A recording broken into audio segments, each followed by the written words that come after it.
¿Ha funcionado el control de alquileres en Cataluña? Veámoslo. La Ley del Control de Alquileres de Cataluña, aprobada a finales de 2020, consiguió reducir el alquiler promedio en Cataluña en un 5%. ¿Significa esto que la ley ha sido exitosa? ¿Significa esto que la ley ha conseguido volver la vivienda en alquiler más asequible? Pues no necesariamente significa eso. Desde luego es una posibilidad, pero no es la única posibilidad. Démonos cuenta de que es posible rebajar el alquiler promedio de una ciudad o de una región por dos vías. La primera de ellas, que es aquella que está detrás del espíritu de la ley, es mantener la oferta o incluso incrementar la oferta de los inmuebles en alquiler, pero bajando los precios a los que se alquilan los distintos inmuebles. En tal caso, si mantenemos o incrementamos la oferta y conseguimos bajar el precio de los alquileres porque hay un tope máximo por ley, el alquiler promedio bajará sin que haya menos viviendas en alquiler y por tanto volverá la vivienda más asequible. Imaginemos que tenemos un parque inmobiliario de 3 viviendas. La primera vivienda se alquila por 10, la segunda vivienda se alquila por 10 y la tercera vivienda se alquila por 40. ¿Cuál es el alquiler promedio en esta ciudad? Pues el alquiler promedio es de 20. Pues bien, imaginemos que se aprueba una ley que establece que el alquiler máximo que se puede cobrar en esta ciudad es de 10. Y supongamos que las 3 viviendas anteriores se mantienen en alquiler, o incluso que se añade una cuarta vivienda en alquiler, pero que no se alquila por más de 10. En ese caso, si tenemos 3 o 4 viviendas y todas ellas se alquilan por 10, el alquiler promedio en esta ciudad será de 10. Es decir, la ley habrá conseguido rebajar el alquiler promedio de 20 a 10 al tiempo que mantenía el stock de viviendas en alquiler o incluso lo aumentaba. Por tanto, lo que habría conseguido la ley en este caso es incrementar la accesibilidad de la población a la vivienda en alquiler. Pero también existe una segunda posibilidad. Imaginemos que nos mantenemos en la ciudad anterior. 3 viviendas. Una se alquila a 10, otra se alquila a 10 y la tercera se alquila a 40. Alquiler promedio 20. Se aprueba una ley que establece que no se pueden alquilar viviendas a un precio superior a 10. Y en ese caso lo que ocurre es que el propietario de la vivienda que la sacaba en alquiler a 40 decide retirarla del mercado, decide dejar de ofertarla en alquiler. En ese caso, el mercado del alquiler queda reducido a 2 viviendas. 2 viviendas que se alquilan a 10 y a 10. Por tanto, alquiler promedio en esta ciudad, 10. Por tanto, la ley también ha conseguido rebajar el alquiler promedio de 20 a 10. Pero lo ha hecho sin incrementar la accesibilidad de la población a viviendas en alquiler. Porque antes había 3 personas que vivían de alquiler y esas 3 personas estaban dispuestas a pagar el alquiler que estaban pagando, obviamente preferían pagar menos, pero preferían tener un alquiler al precio al que estaban pagando a no tenerlo.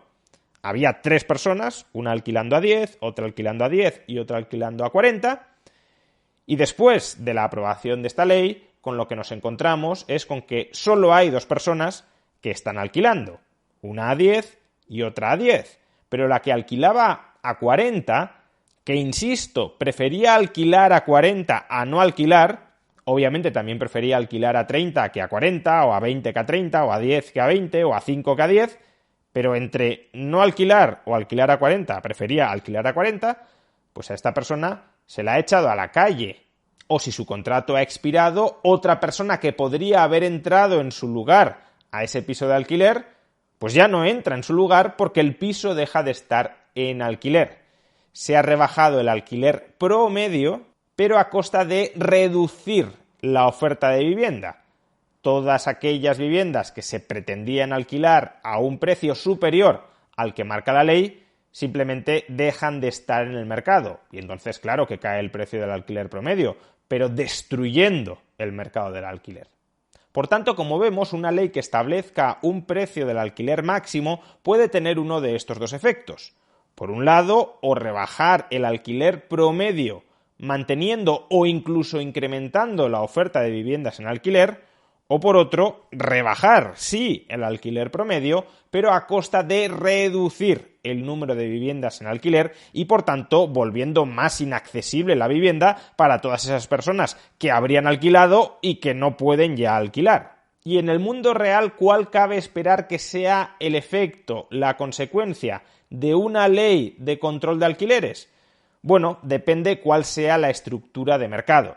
En los mercados monopolistas u oligopolistas, es decir, en aquellos mercados donde muy poquitos agentes son capaces de fijar el precio del conjunto del mercado, los efectos de una ley de control de alquileres se aproximan a los primeros que hemos visto. Es decir, se rebaja el precio de los alquileres sin que se reduzca la oferta de viviendas en alquiler. Incluso, en teoría, cabría esperar que se incrementara la oferta de viviendas en alquiler. En cambio, en un mercado competitivo, o que se acerque al ideal de un mercado competitivo, los controles de alquileres tenderán a tener el segundo de los efectos, es decir, destruir parte del mercado del alquiler, expulsar del mercado del alquiler a parte de los oferentes y, por tanto, también a parte de los demandantes. Y en el mundo real, ¿los mercados del alquiler son competitivos o son monopolísticos u oligopolísticos? Pues no podemos responder a esa pregunta a priori. Dependerá de cuál sea la estructura de derechos de propiedad, de cuán fragmentada, de cuán dispersa, de cuán descentralizada esté la estructura de derechos de propiedad en cada uno de los diversos mercados inmobiliarios que existen en una sociedad. Para eso justamente puede ser útil la investigación empírica.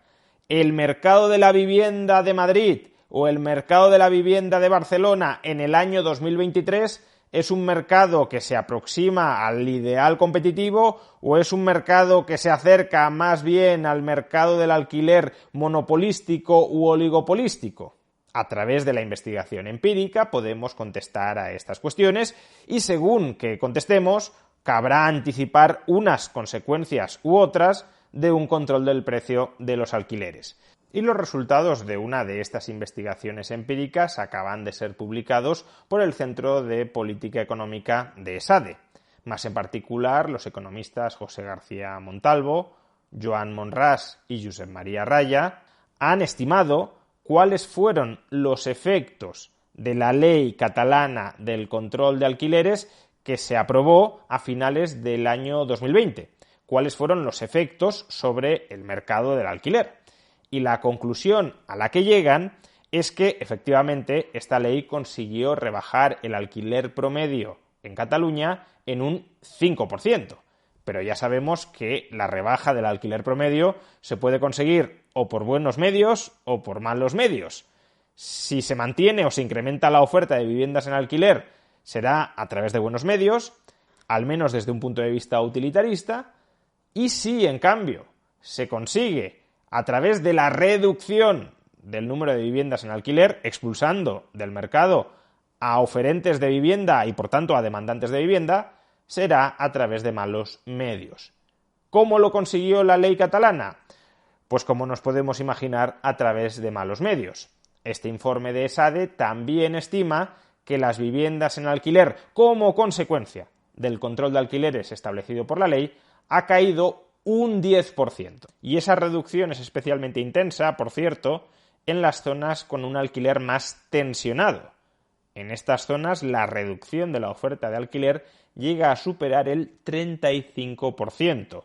Vamos, que si se esperaba volver las grandes urbes o algunas partes de las grandes urbes de Cataluña mucho más accesibles al alquiler, no, se baja el precio a costa de que haya muchos menos inmuebles en alquiler. Pero bueno, al menos los que pagaban alquileres muy altos ahora pagarán menores alquileres. Es verdad que alquilarán menos gente, pero los que alquilarán en mejores condiciones. Sí, esa es una de las conclusiones que se podría desprender de este informe, pero sería una conclusión incompleta si no ofrecemos un dato adicional. Y es que al mismo tiempo que se abarataron los alquileres de las ciudades o de las zonas de las ciudades más caras, al mismo tiempo también se encarecieron los alquileres de las ciudades o de las zonas de las ciudades más baratas. La ley del control de alquileres no solo provocó un abaratamiento de los alquileres más altos, sino un aumento de los alquileres más bajos. ¿Y esto por qué sucedió? Bueno, puede haber diversas causas, pero una es precisamente la que implícitamente estábamos describiendo. Si antes de la ley del control de alquileres había personas que eran capaces de alquilar en las zonas más caras, en las zonas más ricas de una ciudad, y ahora la oferta de viviendas en esas zonas más caras, más ricas de una ciudad se ha reducido como consecuencia de la ley de control de alquileres, esas personas que antes habrían alquilado ahí y que ya no pueden alquilar porque no hay oferta de alquiler, ¿dónde alquilan? Pues tratarán de alquilar en otras zonas de la ciudad o en otros municipios donde sí haya viviendas disponibles en alquiler, que serán, claro, aquellas zonas de la ciudad o aquellos otros municipios donde el precio del alquiler esté por debajo del límite máximo que marca la ley, porque si no, si hubiesen alcanzado el límite máximo, entonces también se habría reducido la oferta en esas zonas. Y al aumentar la demanda de esas otras zonas, lo que provocas es una elevación de los alquileres. Por tanto, y en definitiva, la ley del control de alquileres lo que ha conseguido es lo siguiente: les ha bajado el alquiler a los ricos, o al menos a aquellas personas con suficiente poder adquisitivo como para sufragarse un alquiler en las ciudades más caras o en las zonas más caras de las ciudades más caras, y al mismo tiempo les ha subido el alquiler a los más pobres, o al menos a aquellos que alquilan, ya sea porque no pueden permitirse otra cosa o porque, pudiéndosela permitir, prefieren una ciudad más barata, pero en cualquier caso ha subido los alquileres más baratos, lo cual en términos redistributivos probablemente no tenga mucho sentido. Le abarato el alquiler a quien más puede pagar y se lo subo a quien menos puede pagar. Y todo esto en un contexto de contracción generalizada del mercado del alquiler. Todo esto en un contexto donde hay menos viviendas en alquiler. Un completo desastre, vamos. Como ya venimos diciendo desde hace mucho tiempo, la solución al sangrante problema de la vivienda en muchas grandes ciudades españolas es construir más, es aumentar la oferta. Los precios suben, los alquileres suben, porque la demanda de vivienda en alquiler es muy superior a la oferta de vivienda en alquiler. Y no porque haya muchísimas viviendas vacías en las grandes ciudades, sino porque falta oferta de vivienda. Por tanto, si se quiere incrementar la accesibilidad de la población a la vivienda en alquiler, lo que hay que hacer en mercados competitivos no es establecer un alquiler máximo, sino es incrementar mucho la oferta para que, aumentando la oferta, bajen los precios de los alquileres. Pero eso es todo lo opuesto a lo que quiere hacer Podemos, miembro del Gobierno de España. Podemos es contrario a incrementar la oferta de viviendas, sobre todo si es oferta privada, y es totalmente partidario de aprobar en España algo muy similar a la desastrosa ley de alquileres de Cataluña. Ni siquiera el fracaso estrepitoso de la ley de control de alquileres en Cataluña les hará cambiar de opinión, porque para ellos lo primero es el dogma ideológico anticapitalista y lo último, a mucha distancia, es la evidencia empírica y el bienestar de la población.